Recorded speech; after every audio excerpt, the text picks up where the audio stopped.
سے پہلے ہم اللہ رب العالمین کی تعریف، بڑائی، کبریائی بیان کرتے ہیں جو ہمارا خالق ہے، مالک ہے، رازق ہے، جو خالق کائنات ہے، مالک ارض و سما ہے۔ حمد و ثنا اس ذات کے لیے جو اپنی توحید ربوبیت، توحید الوہیت اور توحید اسماء و صفات میں یکتا، منفرد و بے مثال۔ حمد و ثنا ہم اس ذات کے لیے بیان کرتے ہیں جو ذات قدیر ہے، قادر ہے، رحمان ہے، رحیم ہے، سمیع ہے، بصیر ہے، الگ بے شمار صفات کا حامل ہے۔ ایسی ذات کی جتنی بھی تعریف کی جائے، جتنی بھی حمد و ثنا بیان کی جائے کم ہے، اس لیے کہ اللہ رب العالمین کے احسانات، انعامات، فضل اور اکرام بندوں پر بے شمار۔ آسمان، زمین، سورج، چاند، شمس و قمر، لیل و نہار، پانی، ہوا، روح، غذا، جسم، اولاد، یہ اللہ تعالیٰ کی بہت بڑی نعمت ہے، اور ان تمام اللہ کی عطا کردہ نعمتوں کو اگر ہم شمار کرنا چاہیں، گننا چاہیں تو شمار نہیں کر سکتے۔ قرآن مجید میں اللہ رب العالمین کا ارشاد ہے وَإِن تَعُدُّوا نِعْمَتَ اللَّهِ لَا تُحْصُوهَا، اے میرے بندو، اگر تم ان نعمتوں کو شمار کرنا چاہو، گننا چاہو جو میں نے تم پر کیا ہے، تو شمار نہیں کر سکتے۔ لہذا ہم صرف اتنا کہہ سکتے ہیں اللہ کی تعریف اور توصیف میں الحمدللہ حمدا کثیرا طیبا مبارکا، سبحان اللہ وبحمدہ سبحان اللہ العظیم۔ اللہ رب العالمین کی تعریف اور حمد و ثنا کے بعد اس روئے زمین پر اگر کوئی ذات سب سے اشرف ہے تو وہ انبیاء کی ذات، رسولوں کی ذات ہے، یہ مقدس ہستیاں ہیں میرے بھائی۔ انہوں نے اللہ کا پیغام، اللہ کا میسج بندوں تک پہنچایا ہے، مہمان ذرہ برابر اس میں کمی نہیں کی۔ حضرت آدم علیہ السلام سے لے کر کے حضرت عیسیٰ علیہ السلام تک جتنے آنے والے انبیاء ہیں، سب یہ مقدس ہستیاں ہیں۔ انہوں نے اللہ کا پیغام، اللہ کا میسج بندوں تک پہنچایا۔ اس لیے تمام رسولوں پر، خصوصاً آخری نبی رحمت للعالمین، محسن انسانیت، قائد اعظم، نبی رحمت، در یتیم جناب محمد رسول اللہ صلی اللہ علیہ وسلم پر ہزاروں، لاکھوں نے کروڑوں درود و سلام کا نذرانہ پیش کر۔ یہ آخری نبی، یہ وہ نبی ہیں، خاتم الانبیاء ہیں، جس نبی کے ہم امتی ہیں۔ اس نبی کے احسانات امت محمدیہ پر بے شمار۔ اس آخری نبی در یتیم کے ذریعے سے ہم کو جو اللہ کا پیغام قرآن مجید کی شکل میں ملا ہے وہ بہت قیمتی ہے، اور اس قرآن مجید کے ذریعے سے اللہ کا جو خصوصی پیغام توحید اس نبی نے ہم کو پہنچایا ہے، یہ قیمتی دولت۔ اس نبی کے ذریعے سے جو دین ہم کو ملا ہے وہ تمام ادیان میں سب سے افضل دین ہے، اور اللہ کے نزدیک سب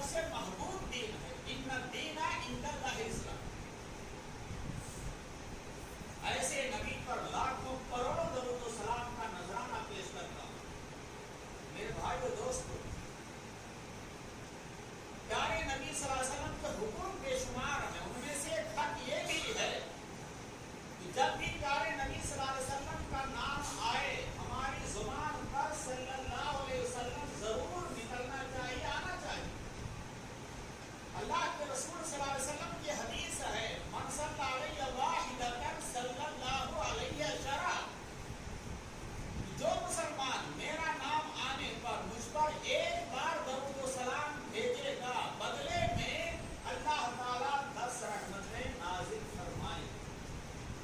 اور ایک دوسری حدیث میں آپ صلی اللہ علیہ وسلم نے فرمایا کہ سب سے بڑا بخیل کنجوس وہ مسلمان جس کے سامنے میرا نام لیا جائے، میرا تذکرہ ہو اور میرا نام آنے پر وہ مجھ پہ درود و سلام نہ دے۔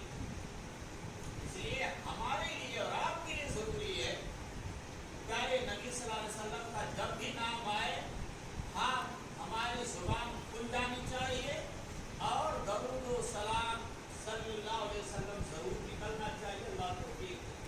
آمین۔ میرے بھائی و دوستو، یہ رمضان مبارک کا مہینہ ہے اور 2 اشرہ تقریباً گزر چکا ہے۔ ہم آخری اشرے میں رمضان کے فضائل، مناقب اور آخری اشرے کی فضیلت اور اہمیت آپ جمعہ کے خطبے میں تفصیل سے سن چکے ہیں۔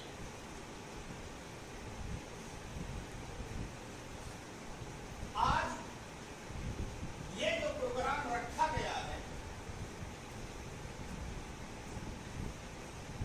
ایک اہم شخصیت ایڈوکیٹ شکیل احمد حفظہ اللہ کی طرف سے، جو اس مسجد کے متولی بھی ہیں، مسجد ابوبکر تارا بابو کی گلی روشن باغ الہ آباد، ان کی طرف سے افطار پارٹی کا بھی پروگرام ہے اور اسی مناسبت سے یہ دعوتی پروگرام آپ کے مسجد ابوبکر میں رکھا گیا اور اس دعوتی پروگرام میں آپ کے لیے 2 خطیب کا انتخاب کیا گیا۔ ایک ناچیز محمد فاروق محمد ریاض سلفی، استاد المحدث رامیہ سلفی رکشہ بریلی، اور دوسرے ہیں خطیب حافظ فہد اسلام سلفی حفظہ اللہ۔ انشاءاللہ ان کا کتاب اور بیان آپ سنیں گے۔ آئیے کچھ باتیں میں آپ کے سامنے رکھنا چاہتا ہوں اس امید کے ساتھ کہ آپ میری باتیں غور سے سنیں گے۔ اللہ توفیق دے سننے کی اور عمل کرنے کی۔ میرے بھائی بزرگوں، مذہبی اسلام قرآن اور حدیث کے مجموعے کا نام، شریعت دلیل کا نام، اور دلیل خالص کتاب سے، گویا کہ اللہ و رسول کی اطاعت ہی کا نام مذہبی اسلام، اللہ و رسول کے احکام کو فالو کرنے کا نام مذہبی اسلام ہے، اور اللہ و رسول کی اطاعت ہی میں اخروی نجات ہے، یہ مسلم۔ اور آپ کو یہ بھی معلوم ہے کہ اسلام کی تعلیمات عقائد پر بھی مشتمل ہے، اخلاقیات پر بھی مشتمل ہے، معاملات پر بھی مشتمل ہے اور احکامات پر بھی مشتمل ہے۔ اور آپ کو یہ بھی معلوم ہے